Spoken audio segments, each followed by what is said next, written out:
Perkenalkan, nama lengkap saya Maria Yunita Asung, NPM 19201036.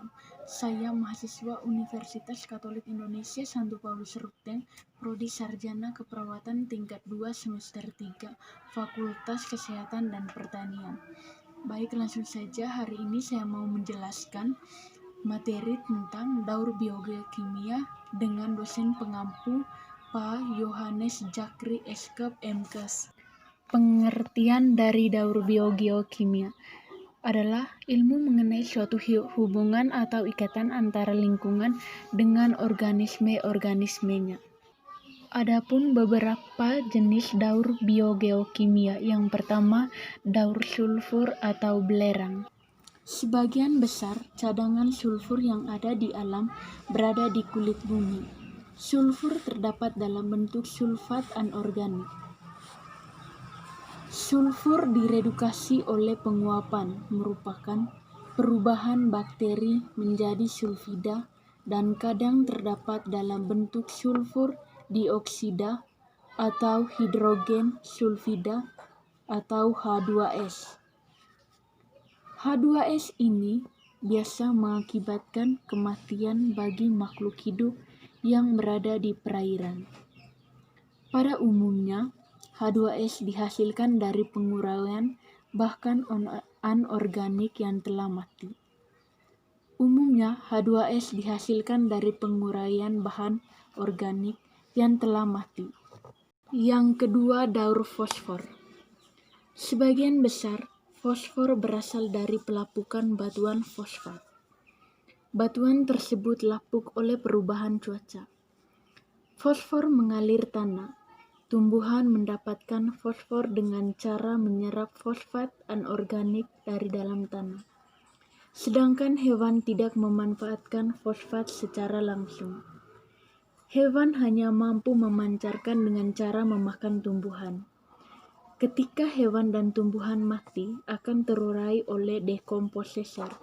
Bakteri akan mengurai fosfat organik ini menjadi fosfor anorganik. Fosfat ini akan tersimpan di dalam tanah dan serap kembali oleh tumbuhan.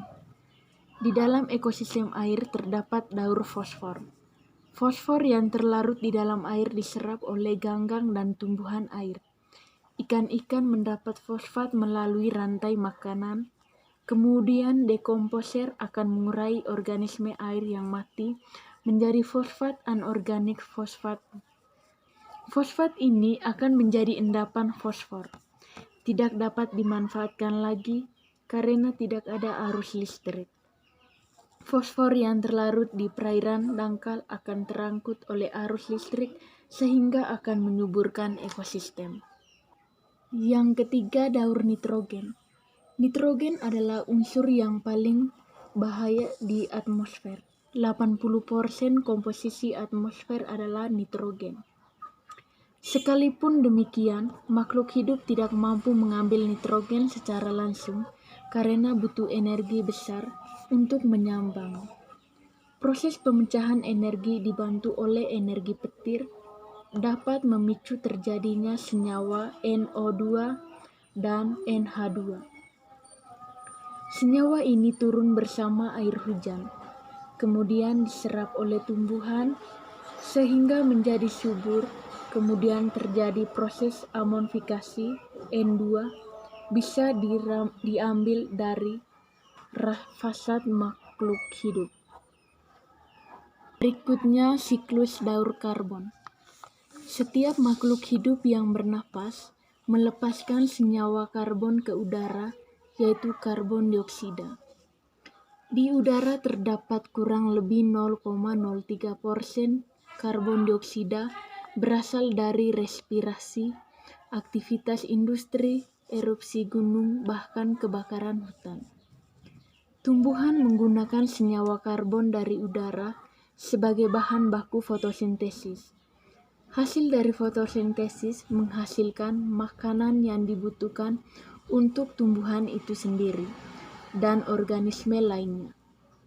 Jasad mati dari makhluk hidup berubah menjadi detritus, kemudian dicerna oleh detrivor. Nilai jasad ini tertimbun dalam waktu yang lama, maka terbentuklah bahan bakar karbon yang bisa digunakan untuk kebutuhan industri dan pembakaran. Yang terakhir, siklus air atau hidrologi. Daur air diawali dengan proses penguapan di perairan maupun di daratan. Saat air laut terkena sinar matahari, terjadi proses evaporasi atau penguapan. Melalui proses evaporasi transpirasi, respirasi inilah terbentuk kumpulan uap air yang kita kenal dengan awan. Awan akan bergerak mengikuti arah angin yang bertiup sehingga berat awan semakin bertambah. Kemudian massa awan yang bertambah diikuti dengan penurunan suhu awan menjadi semakin lembab dan dingin. Mulailah terjadi proses perspirasi. Awan mencair menjadi butiran air yang buta yang kita kenal dengan hujan atau salju. Baik Pak, sekian dan terima kasih presentasi dari materi daur biogeokimia.